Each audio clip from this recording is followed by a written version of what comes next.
ఇంత స్పష్టంగా ఈ రాష్ట్ర ప్రభుత్వాన్ని, ముఖ్యమంత్రి గారిని మందలించిన తర్వాత కూడా ఇంకా మీకు బుద్ధి రాకపోతే, ఇది సరిపోదంటే, బుద్ధి రాకపోతే ఇంతకంటే పెద్ద స్టెప్పే మళ్ళీ ఏడుకొండల వాడు ఇంకొక నిర్ణయం తీసుకుంటాడు.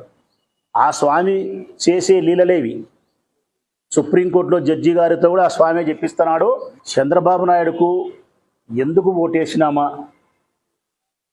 ఓటు వేసి పెద్ద తప్పిదమే చేసినామని చెప్పి పశ్చాత్తాపపడే పరిస్థితి,